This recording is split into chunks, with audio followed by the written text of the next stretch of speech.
Hi guys, you're welcome to our very first illustration tutorial. Right, so here what I'm going to be doing today, as you've seen, what I'm doing presently is that I am sketching my rough drawing in. So this is the process where most people say you don't have to be careful of what you're drawing. This is the stage at which you have to be loose with your drawing, so you don't get too attached to it.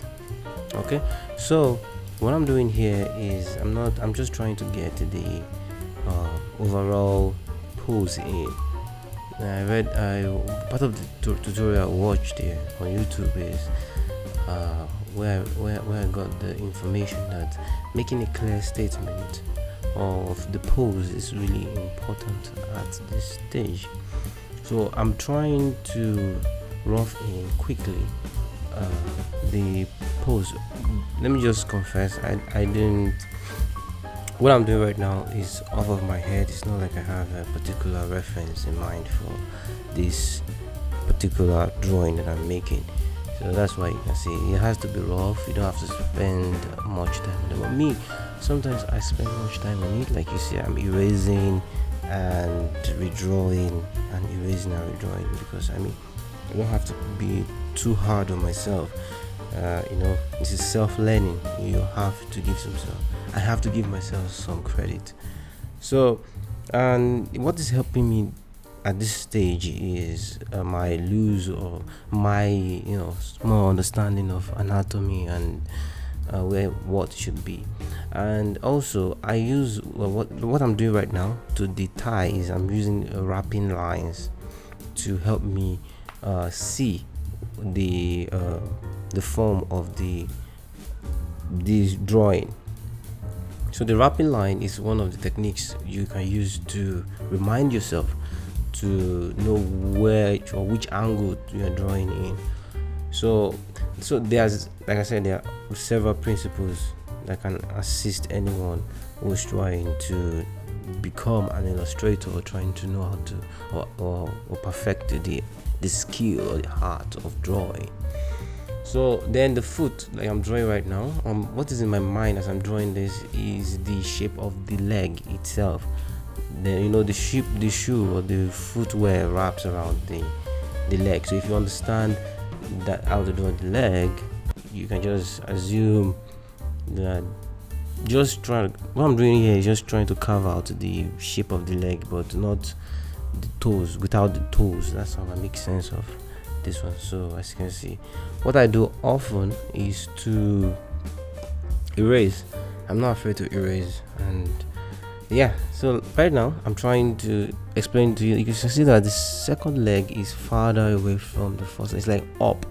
I'm trying to pin in here, like, yeah, if you understand perspective, which is what I'm trying to illustrate here, like something that is far is usually smaller, and something that is near is usually bigger and down depending on just this. For this particular drawing, you can see that's what I'm trying to illustrate here, that something that is far. So, and let me just put in here a kind of flaw for the character, so that you can have a sense of weight, like standing on something.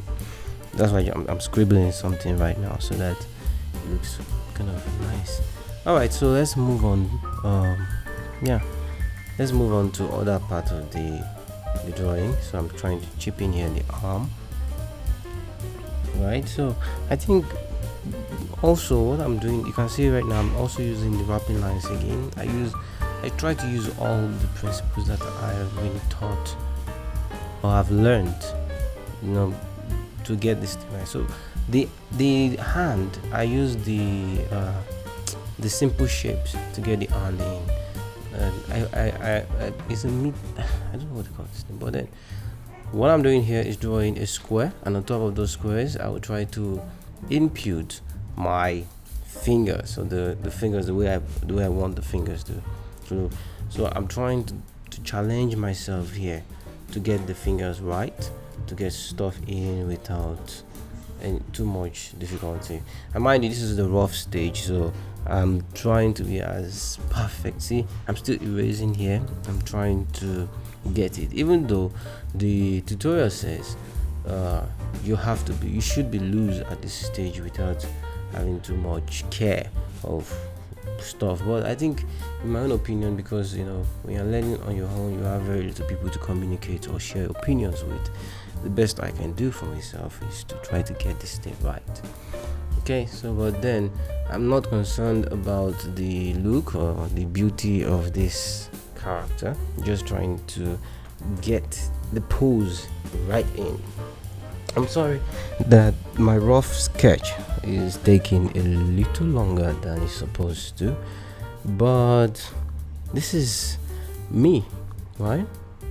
Doing this at my own pace. I'm trying to be disciplined, trying to apply so many principles. I'm erasing and I'm trying to add stuff in so that everything I'm doing makes sense, right? So right now, what I'll be doing now is simply trying to understand what's going on with my torso, the torso of what I'm drawing. So I'm giving you what I'm doing right now is trying to just have a visual reference of the torso, so you can see. I have my arm where the arm is, and I'm trying to imagine where the second arm will be. So this is where this keep saying stuff like draw through.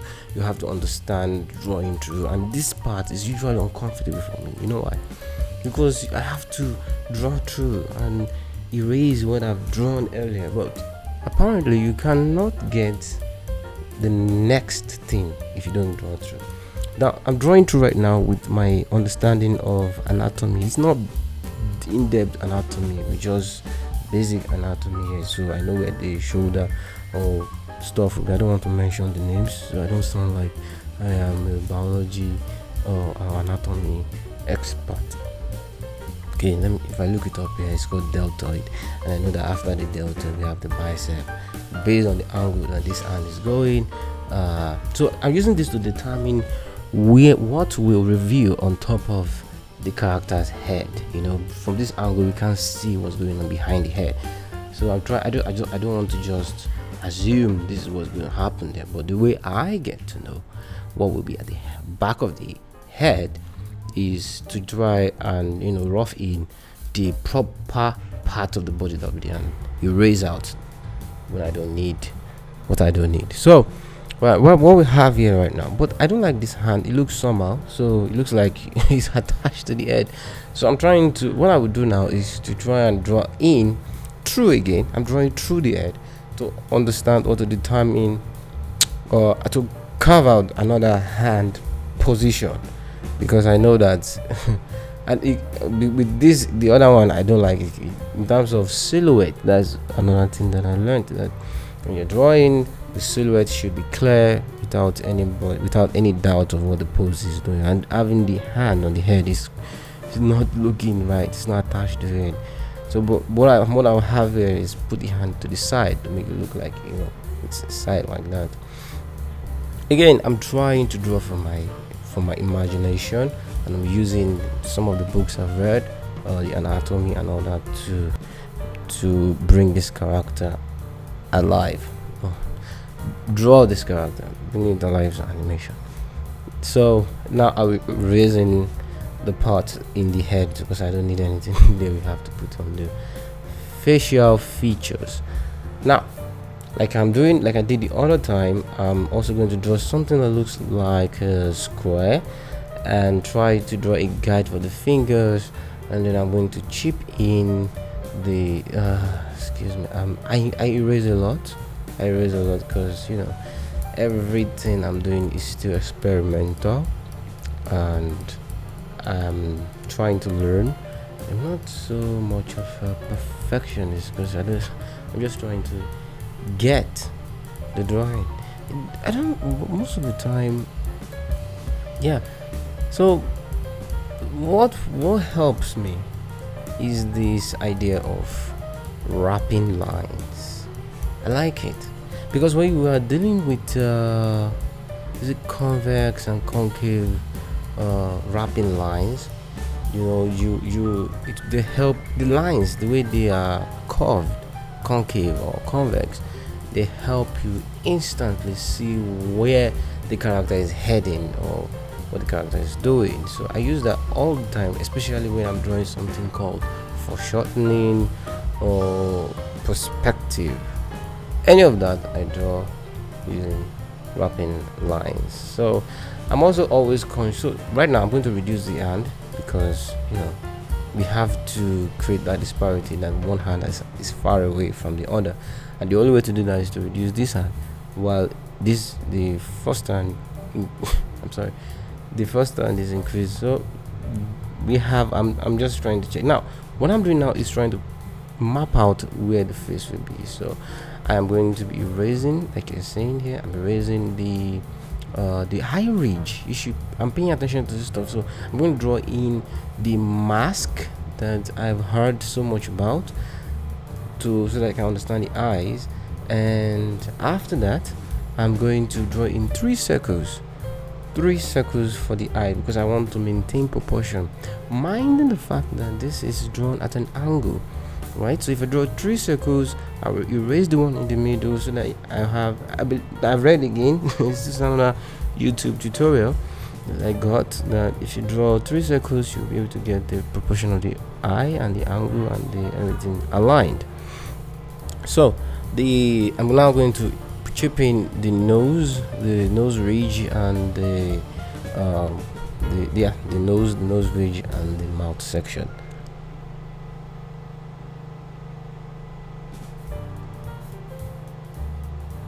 So there are several ways to draw the head. I believe that if you're interested in how I draw heads, we can have a tutorial about that. Just say that, indicate that in the comment section below. Everything I'm drawing right now is from YouTube tutorial and references from Pinterest. I'm not afraid. It's not cheating. It's learning. Okay, I mean, the creative process is very, very exhausting. I'm not. People can really be intimidating by their prowess, in their skill in drawing or painting and all that. And I don't know if it happens to you, but I get lost, I get overwhelmed by how good they are, and sometimes intimidated enough that I may not even draw that day. So, but I have summoned my courage that I am going to know what they know if I have to read all the books in the world. Anyway, I'm trying to put in the eyebrow right now on the eye ridge. There's an eye ridge on top of our eyes, and there's we're putting in the frowning. I don't know what to call that, but for frown we have a squeeze skin in the middle of our head, and then below the eye ridge is a mass, because according to everyone, the eye is actually inside a socket, and when we frown, we have the eye ridge, and the eye ridge has a mass on it and a mass under it. That's where I think about it. There's a mass under the eye that covers the eye when we frown. The eye ridge don't come down straight to the eyes, right? The way I say it is that there is a ridge, the eyebrow, and there is something on the eyebrow and under the eyebrow, or the brow ridge, if I'm being specific here. So that's how I'm able to draw. I don't want to just do the angry eyebrow and then attach the eye to it. I believe there's something under it that covers the eye, because the eye is inside the socket, which means that the mass of the skin, when you close our eyes, just close stuff up. So as you can see, I'm putting in my eye pupils, right? And yeah, there's another tutorial for that. If you're interested, you can indicate, we can have a conversation about that. So in addition to this, I am also trying to make some adjustment to the eye. You can see I did not attach it directly to the brow. attached it to the mask under the brow. That one is the one that's usually the one that covers the eye. Even if we frown so much that our eye is almost closed, the brow is just covering it. It's not like it's attached to it, right? And what the format I used in drawing this is I used the, what do you call it, I draw a diamond shape for where my, what do you call it, will be. And right now I'm trying to put in the air, right? So I'm mapping out the side of the face that where the temple will be. And then this is actually a female character, so I'm trying to give it I don't know what kind of, no, let me just draw something. I don't know, let's just go ahead and chip in any kind of air. Okay, really, I want to do something cool, something nice.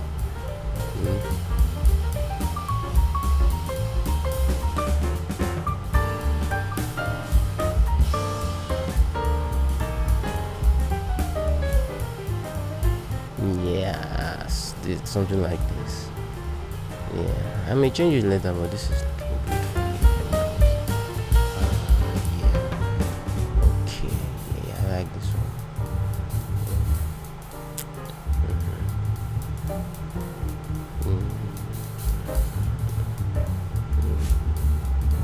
Yeah, it's looking good. Anyway, thanks guys for watching how I make my ruff. I've split the video into 3. In the next video I will be cleaning up this character, hopefully we're doing the value, and afterwards we'll add the color. Thank you very much. Have a nice day.